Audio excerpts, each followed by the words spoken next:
Hello बच्चों, कैसे हैं आप सब। पढ़ाई अच्छी चल रही होगी। आज के लेक्चर में बच्चों हमें फेज डायग्राम पढ़ना है H2O का और पढ़ना है हमें CO2 का। मतलब आज हम पढ़ेंगे बच्चों वन कंपोनेंट सिस्टम। क्या पढ़ेंगे हम? One component system. अभी आपको अगर आपने कंपोनेंट, फेज और डिग्री ऑफ फ्रीडम नहीं निकालना सीखा है तो आपको नहीं पता होगा कि वन कंपोनेंट सिस्टम क्या है। एक बार ध्यान से समझिएगा। मान लीजिए हम जो पढ़ने वाले हैं एक बार उसका ओवरव्यू देख लीजिए। आप क्या पढ़ना है हमें कि आपके पास H2O है, किस फॉर्म में है बच्चों? सॉलिड फॉर्म में है। वो इक्विलिब्रियम में रहेगा किसके पास? सॉलिड किस में कन्वर्ट हो रहा है बच्चों? लिक्विड फॉर्म में। और जो लिक्विड है वो किस में कन्वर्ट हो रहा है बच्चों? गैसियस, मतलब वेपर फेज जो आता है किसका? वाटर का। ठीक है। अब यहाँ पे क्या है कि सॉलिड ही क्या है? H2O। लिक्विड ही क्या है भाई? वो H2O। सब क्या है? H2O। तो कंपोनेंट जो आप देख रहे हैं, जिससे आप डील कर रहे हैं, वो तो आपका केमिकल सिर्फ क्या है? H2O ही है। इसी वजह से हम उसको क्या बोल रहे हैं कि ये वन कंपोनेंट सिस्टम है। इसमें कोई और कंपोनेंट है ही नहीं, तो इसको क्या बोला गया है? One component system. अभी देखिए यहाँ पे तीन इक्विलिब्रियम है। कौन कौन से? कि सॉलिड किसके साथ है बच्चों? लिक्विड के साथ। ठीक है। लिक्विड किसके साथ है बच्चों? लिक्विड है गैस के साथ, या आप इसको क्या बोल सकते हैं? वेपर बोल सकते हैं। और वेपर जो है, जो गैस फॉर्म है, वेपर और किसके साथ होगा बच्चों? सॉलिड के साथ। ठीक है, सॉलिड के साथ होगा। अगर आप सॉलिड और लिक्विड की बात करें कि सॉलिड का कन्वर्ट होना किस में बच्चों? लिक्विड में, तो आप उसको क्या बोलते हैं कि क्या कर रहे हैं? आप उसकी मेल्टिंग कर रहे हैं, या उसको क्या कर रहे हैं? उसका फ्यूजन कर रहे हैं। ठीक है। अगर लिक्विड कन्वर्ट हो रहा है वेपर में, इसको क्या बोला जाता है बच्चों? वेपराइजेशन। क्या बोलते हैं? वेपराइजेशन बोलते हैं। अगर वेपर कन्वर्ट हो रहा है डायरेक्ट किस में बच्चों? सॉलिड में। मतलब देखो, आप क्या बोलते हैं? सॉलिड स्टेट आएगी, फिर लिक्विड स्टेट आएगी और फिर गैस स्टेट आएगी। अब क्या आया? वेपर से सीधा सॉलिड आया। या फिर इसको लिख सकते थे सॉलिड से किस में बच्चों? वेपर में। ये आपस में इक्विलिब्रियम में कैसे भी लिखा जा सकता है कि वेपर सॉलिड के साथ है या वेपर के साथ है। इसको क्या बोलते हैं कि तब सॉलिड डायरेक्ट वेपर में कन्वर्ट हो जाता है, तो इसको बोलते हैं बच्चों सब्लिमेशन। क्या बोलते हैं? सब्लिमेशन। इतनी बात समझ में आ गई कि एक को मेल्टिंग बोलेंगे, एक को वेपराइजेशन, और इसको क्या बोलेंगे? सब्लिमेशन। ये तीन हमें क्या है यहाँ पे? इक्विलिब्रियम देखने हैं। अब यहाँ पे आपको क्या निकालना है बच्चों? जिसको आप क्या बोलते हैं? एक तो आपको पता होना चाहिए कि कंपोनेंट, एक आपको पता होने चाहिए बच्चों फेज, और एक पता होना चाहिए आपको डिग्री ऑफ फ्रीडम। ये तीन टर्म आपको निकालनी आनी चाहिए। जैसे आप सबको पता है कि यहाँ पे दो फेजेस हैं सब में, एक सॉलिड है एक लिक्विड है, तो दो फेज हो गए। यहाँ भी दो फेज है, सब में क्या है? दो दो फेजेस हैं। ठीक है। अब डिग्री ऑफ फ्रीडम मुझे बताइए इसमें निकाल के। कंपोनेंट सब में H2 है तो कंपोनेंट तो एक हुआ, तो डिग्री ऑफ फ्रीडम कैसे निकालना सीखा था हमने? बताइए एक बारी। आप निकालते हैं कंपोनेंट, यहाँ पे आप क्या करते हैं बच्चों? माइनस में फेज, प्लस में 2, C माइनस P प्लस 2, ऐसे आप डिग्री ऑफ फ्रीडम निकालते हैं। हर जो इक्विलिब्रियम हमने, ये जो तीन इक्विलिब्रियम पढ़े हैं, उसमें कंपोनेंट तो एक ही है, क्योंकि हम वन कंपोनेंट सिस्टम पढ़ रहे हैं जिसमें वाटर आता है। ठीक है। और फेज कितने हैं बच्चों? जो ये इक्विलिब्रियम हमने देखा कि भाई सॉलिड जो है वो किसके साथ है? लिक्विड में। जैसे ये बात करें, सॉलिड लिक्विड के साथ है, लिक्विड सॉलिड के साथ है। ठीक है। ये जो अपने पास है, इसमें जो फेजेस हैं वो कितने हैं बच्चों? यहाँ पे सब में फेजेस 2 हैं, और ये क्या है? +2। ठीक है। तो आप इसको क्या करेंगे? ये आ गया प्लस टोटल 3 और -2। तो आपके पास यहाँ पे जो डिग्री ऑफ फ्रीडम आया वो कितना आया बच्चों? 1। कितना आया? डिग्री ऑफ फ्रीडम कितना आया बच्चों आपके लिए? यहाँ पे 1 आया है। अब आप देखो, इस सारी चीज को रिप्रेजेंट करना है आपको एक किस फॉर्म में बच्चों? डायग्राम की फॉर्म में, जिसको हम फेज डायग्राम बोलते हैं। क्या बोलते हैं? Phase diagram. अब ये आपको, जैसे आप एक डायग्राम बनाने के लिए, एक ग्राफ बनाने के 2 एक्सिस लेते हैं, वैसे ही हम यहाँ पे एक प्रेशर को ले रहे हैं और एक ले रहे हैं बच्चों टेम्परेचर को। ठीक है। PT आप यहाँ पे डायग्राम बना रहे हैं फेज डायग्राम में। अब कुछ ऐसा ये दिखाई पड़ता है, ए ऐसे, और यहाँ पे ऐसे, और ये चीज़ ऐसे। ठीक है। कोई मुश्किल बात नहीं है। अगर मैं सिर्फ ऐसे बोलूँ, अब पहले एक बार लिख लेते हैं कि क्या क्या चीज़ें यहाँ पे हैं। जैसे यहाँ पे लिक्विड फॉर्म में वाटर रहता है, इस एरिया में किस फॉर्म में रहता है बच्चों? लिक्विड फॉर्म में। यहाँ पे रहता है बच्चों सॉलिड फॉर्म में, और इधर रहता है किस फॉर्म में? वेपर फॉर्म में। जो पानी है इस रीजन में रहेगा, जो ये ऊपर वाला रीजन है, इधर लिक्विड में रहेगा, इधर सॉलिड में रहने वाला है, इधर वेपर में रहने वाला है। ठीक है। अब देखो, वैसे तो अगर अलग अलग से कोई बनाता तो ये कर्व ऐसे बनती ना कि भाई एक ऐसे कर्व है, और अगर इसको देखें जो ये वाला रीजन है, ये देखो नेगेटिव स्लोप है, यहाँ पे इसकी नेगेटिव है ना। तो कई बार यही पूछा जाता है कि क्योंकि अगर आप CO2 की बनाओगे ना बच्चों, तो ये वाला जो आपके पास ये जो रीजन है ये कैसा आता है, ये पॉजिटिव आता है, ऐसे आपके पास लाइन आएगी। पर वाटर में कैसी है, ये नेगेटिव है। तो ये रीजन आपको समझना पड़ेगा, सारी बात समझनी है। एक नॉर्मल सा ग्राफ है कि जो ये वाली कर्व है भाई वो ऐसी है, ये इधर है, जैसे हम नॉर्मली ग्राफ बनाते हैं उनको कंबाइन किया गया है एक ही डायग्राम में। इतनी बात समझ में आई है। अब देखिएगा, इनका नाम रख लीजिए आप, ठीक है, कि मान लीजिए इसका O नाम दिया गया है, इसको A नाम दिया गया है, इसको B नाम दे दिया गया है और इसको C दे दिया गया है, ठीक है। जो OA कर्व है, कौन सी बच्चों, जो OA कर्व है, ये वाली OA कर्व है ना, इसमें लिक्विड और वेपर आपस में इक्विलिब्रियम में है। लिक्विड और कौन, वेपर, इन दोनों का कनेक्शन है यहाँ पे, किसका, लिक्विड का और वेपर का। अगर आप OB में देखें, OB इस वाले रीजन में देखें, तो जो वेपर और सॉलिड आपस में किस में है बच्चों, इक्विलिब्रियम में है। किस में है, इक्विलिब्रियम में। अगर आप OC कर्व को देखें तो यहाँ पे सॉलिड और लिक्विड आपस में किस में है बच्चों, इक्विलिब्रियम में। यहाँ तक बात आपको समझ में आ गई। अब देखिएगा बहुत ध्यान से, अब ये तो आपके पास कर्व है जो अभी मैंने बताया कि एक ऐसे है, ये नेगेटिव होना चाहिए, पॉजिटिव नहीं बनाएंगे आप इसको। और यहाँ पे क्या है बच्चों, लिक्विड है, यहाँ पे सॉलिड है और यहाँ पे क्या है, वेपर है, ठीक है। अभी क्या बताया कि ये इसका नाम लिखिए, ये O, ये A, ये B है और ये C है। एरिया पे जो लिक्विड है ये आपस में किस में है, इक्विलिब्रियम में है। और एरिया कौन सा है बच्चों, यहाँ पे 3 एरिया आपको देखो कौन कौन से दिख रहे हैं। एक है ये O, A और ये C, ये वाला, ये जो एरिया दिख रहा है, ये वाला OAC। इस पूरे एरिया में कौन है, ये लिक्विड दिखाई दे रहा है आपको, सिर्फ लिक्विड है। अगर कौन सा एरिया लिया जाए बच्चों, ये वाला B है ना, OB, ये A, ठीक है, ये वाला जो पूरा रीजन है OBA, इसमें कौन है, सिर्फ वेपर है, इतना दिख रहा है आपको। फिर क्या है बच्चों, और कौन सा एरिया है आपके पास, ये O, ये C और ये B, इसमें सिर्फ कौन है, सॉलिड है। तो एरिया कौन कौन से हैं बच्चों, एरिया हो गया आपके पास, तो एक तो हो गया ये वाला AOC, मान लीजिए AOC, AO और ये C, ठीक है। इसमें सिर्फ कौन है बच्चों, लिक्विड है ना। एक आप मानिए AOB, ठीक है, क्या है, AOB। AOB एरिया में कौन है बच्चों, यहाँ पे सिर्फ वेपर है ना। आप माने अगर BOC, BOC में सिर्फ सॉलिड है, इतनी बात क्लियर हो गई। BOC में सिर्फ क्या है बच्चों, सॉलिड।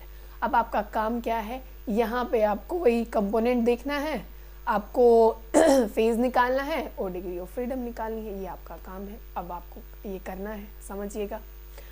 अब देखो, कंपोनेंट तो एक ही है, ठीक है, कंपोनेंट तो एक ही रहेगा, तो आप निकालिए डिग्री ऑफ फ्रीडम कैसे निकालते हैं, C - P + में 2, ठीक है।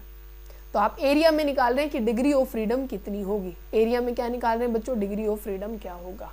तो अब देखो, कंपोनेंट तो एक ही है, फेज कितने हैं बच्चों, यहाँ पे एरिया में, इस एरिया में सिर्फ एक ही फेज है, क्या बोल रहे हैं, लिक्विड वाला, AOC। AOC में सिर्फ लिक्विड है, तो आप क्या कहेंगे भाई, फेज भी एक ही है, प्लस में 2। तो ये कितना आ गया बच्चों, यहाँ पे निकालिए, ये 3 माइनस में 1, तो डिग्री ऑफ फ्रीडम कितनी हो गई, 2। तो देखो अभी ध्यान से सुनना, जितना भी एरिया होंगे ना, जितने भी क्या होंगे, एरिया होंगे, चाहे आप कोई भी एरिया, ये एरिया ले लीजिए, चाहे ये नीचे वाला एरिया ले लीजिए, कोई भी एरिया में हमेशा जो डिग्री ऑफ फ्रीडम निकालोगे वो कितनी आएगी बच्चों, 2। डिग्री ऑफ फ्रीडम 2 आएगी। और अगर आप कर्व पे निकाल रहे हैं, इन कर्व पे ऐसे निकालेंगे, तो यहाँ पे जो डिग्री ऑफ फ्रीडम आएगी वो 1 आएगी। अब निकाल के देख लीजिए। देखिए, आप मान लीजिए कर्व पे निकाल रहे हैं बच्चों, OA कर्व पे, कौन सी है, ये वाली, ये O कर्व है, O है और ये A, OA कर्व पे आप देखो कौन सा इक्विलिब्रियम है, लिक्विड और वेपर का। ध्यान से देखिए कौन सा इक्विलिब्रियम है, लिक्विड और वेपर का। अब क्या लगाते हैं हम, degree of freedom is equal to C - P + में 2, है ना।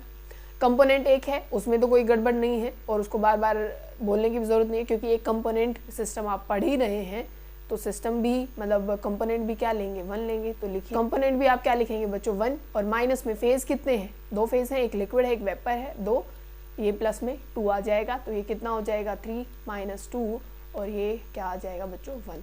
तो फेज जो आपका होगा, मतलब जो डिग्री ऑफ फ्रीडम होगी किसमें, कर्व पे, वो होगी 1, और जो एरिया में जो डिग्री ऑफ फ्रीडम आएगी बच्चों वो आएगी 2।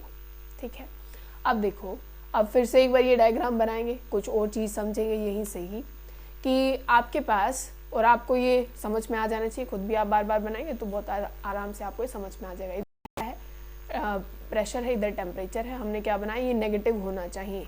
अब नेगेटिव बताएंगे बच्चों क्या है, इधर क्या है, इधर आपके पास लिक्विड फॉर्म में है, इधर सॉलिड में है, इधर वेपर में है ना।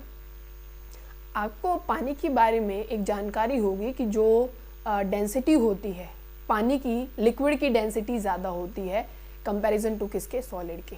ठीक है, इसका मतलब क्या होगा कि जो वॉल्यूम है बच्चों, देखो डेंसिटी मैंने किसका बोला, लिक्विड की ज़्यादा है कंपैरिजन टू सॉलिड डेंसिटी, तो इसका मतलब जो वॉल्यूम है सॉलिड की वो ज़्यादा है।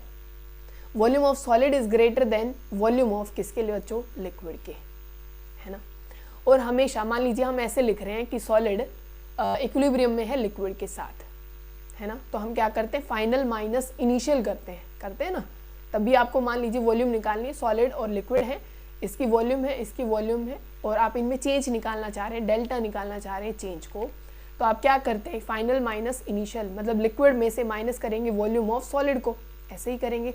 तो अभी मैंने क्या बताया आपको कि जो वॉल्यूम ऑफ लिक्विड है वो कम है पानी के केस में, वॉल्यूम ऑफ लिक्विड पानी के केस में क्या है बच्चों, कम है। तो ये वैल्यू तो मान लीजिए 2 है, ठीक है ना, वैल्यू के हिसाब से मैं सिर्फ बता रही हूँ कि इसकी वैल्यू मान लीजिए 2 है, वॉल्यूम ml में 2 ml है, और सॉलिड की वॉल्यूम ज़्यादा है, मान लीजिए 5 ml है।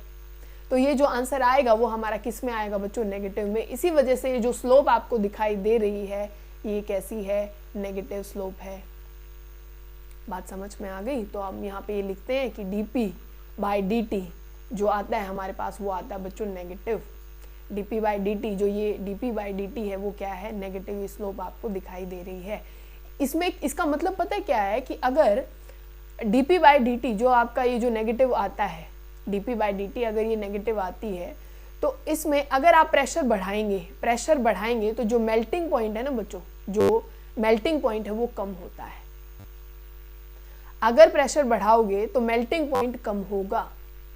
बात समझ में आ गई, प्रेशर को बढ़ाओगे तो मेल्टिंग पॉइंट कम होगा।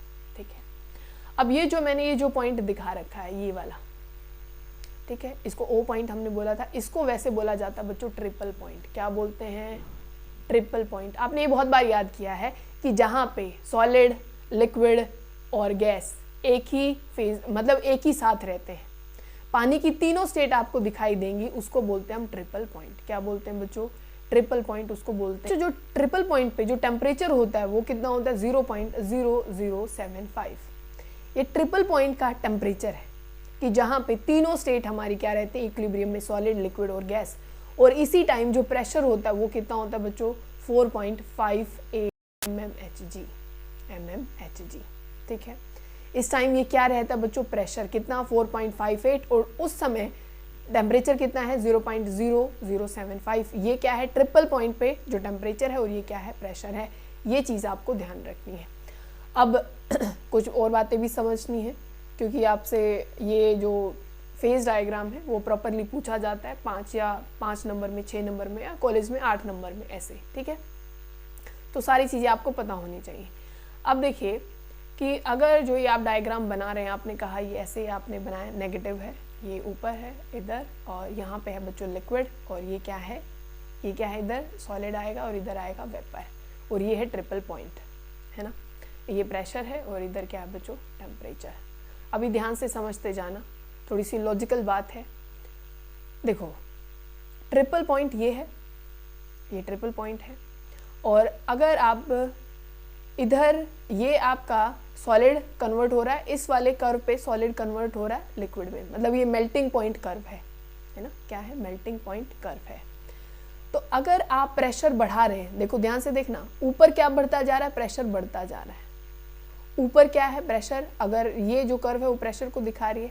अगर आप प्रेशर बढ़ा रहे हैं तो मान लीजिए प्रेशर है इतना, ठीक है, इस पॉइंट पे आप मान रहे हैं, तो देखिए जो टेम्परेचर है वो कितना है, तो मेल्टिंग पॉइंट कम हुआ। अब प्रेशर मान लीजिए कम है, ये वाला प्रेशर है, तो टेम्परेचर देखिए इतना, पहले सिर्फ इतना टेम्परेचर था, अब इतना टेम्परेचर। यही बात आपको पहले भी बता रहे थे कि जो मेल्टिंग पॉइंट है प्रेशर बढ़ाने से वो घटता जा रहा है। समझ गए? ऐसे ही आपको कहीं पे भी आप ये जो कर्व है उसके ऊपर आप लगा के देख सकते हैं कि कब क्या करने से कम हो रहा है, कौन चीज़ ज़्यादा हो रही है, तो ये चीज़ आपको पता होनी चाहिए। अब जो ये हमने बोला था कि ये O है, इधर A है और इधर B है। बच्चों यहाँ से एक हाइपोथेटिकल आप पॉइंट इसको बोलते हैं हम B डैश, मान लीजिए B डैश हमने बोला है ना। इसको मेटा स्टेबल स्टेट बोलते हैं। क्या बोलते हैं? Meta stable state, Meta stable state. अब ये क्या है? सुपर कोल्ड लिक्विड इसको बोलते हैं। क्या बोलते हैं बच्चों? Super cold liquid. अब क्यों? कई बार होता है क्या है कि बहुत कम टेम्परेचर करने पे भी जो पानी है वो बर्फ़ में कन्वर्ट नहीं होता, बहुत ज़्यादा ठंडा पानी ही रहता है। पर अगर वो इतना स्टेबल नहीं होती, ये स्टेट इतनी स्टेबल नहीं है, पर इसको थोड़ा सा भी फ्लक्चुएट टेम्परेचर कुछ भी हुआ तो वो फटाफट बर्फ़ में कन्वर्ट हो जाएगी। तो ये जो चीज़ है वो क्या है? Meta stable state. यहाँ पे जो यहाँ आइस नहीं होती, यहाँ पे क्या होती है? यहाँ पे क्या होता है बच्चों? ये रहेगा सुपर कोल्ड लिक्विड। बात समझ में आ गई होगी आपको, क्या है? सुपर कोल्ड लिक्विड है। ठीक है, को इन कर्व के नाम पता होने चाहिए। जैसे OA कर्व है, आपको ये पता है ये लिक्विड है और इधर वेपर है, तो यहाँ पे आपको पता है लिक्विड और वेपर के बीच में आपस में कन्वर्जन हो रहा है, तो इसको क्या बोलोगे? ये जो जहाँ पे वेपराइजेशन हो रही है वो कर्व है। यहाँ पे सॉलिड और लिक्विड के बीच में है, तो ये कौन सी हो गई? अपनी मेल्टिंग कर्व हो गई या फ्यूजन कर्व हो गई। और इधर क्या है बच्चों? ये सॉलिड और किसके बीच में है?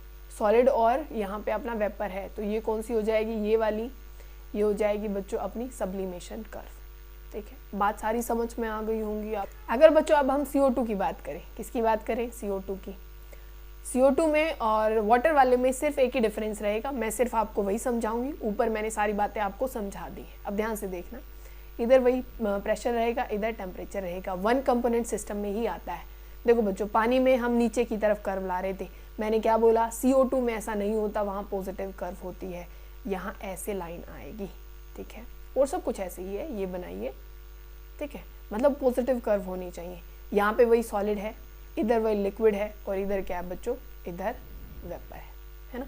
सारी कर्व वही रहेंगी। इसमें देखो, इस वाले कर्व में नाम भी वैसे ही रखो, ये O है, ये A है, ये B है और ऊपर वाली C है। ठीक है, सेम, सब कुछ सेम है। बस ये ध्यान रखना है, यहाँ पे जो मैंने समझाया था dP/dt वो इधर क्या है बच्चों? पॉजिटिव है। मतलब कि अगर यहाँ पे प्रेशर बढ़ाओगे तो जो मेल्टिंग पॉइंट है वो भी बढ़ेगा। खुद लगा के देख लीजिए। देखो, अगर एक तो आप प्रेशर यहाँ मेज़र कीजिए, कम है, तो आपका जो आ रहा है टेम्परेचर वो इतना आ रहा है ना।